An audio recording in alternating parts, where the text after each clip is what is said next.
The Vesti website published an article titled, "Erdogan asked the German Chancellor, does he see genocide in Gaza?" and received this answer.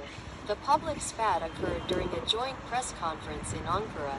Vesti-Ynet published, 9:05, October 31, 2025.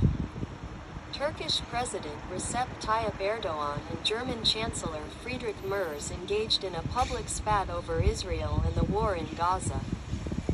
This occurred on the evening of October 30th at a joint press conference in Ankara, where the German leader was on an official visit.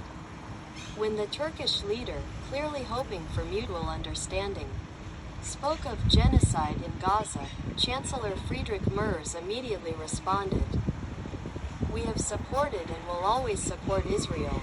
He then clarified that Berlin would not refrain from criticizing Israel if necessary. However, in his opinion, criticism should be constructive.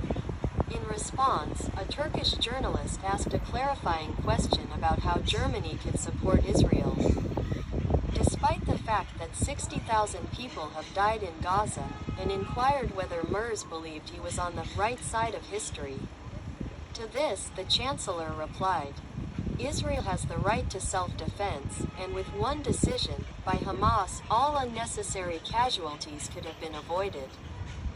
Hamas should have released the hostages and laid down its arms long ago."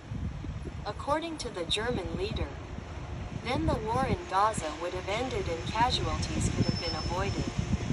He also recalled the Israeli children killed in captivity by Hamas. At this point, Erdogan entered the conversation. "Unfortunately, there is one point I absolutely cannot agree with. More than 60,000 children, women, and adults have died in Gaza. Hamas doesn't have bombs, Hamas doesn't have nuclear weapons. But Israel has all of that. This week they bombed Gaza with the same bombs. And you, Germany, don't see the genocide? Aren't you paying attention?" In response, the Chancellor, apparently realizing he had no one to talk to, reiterated Germany's support for Israel.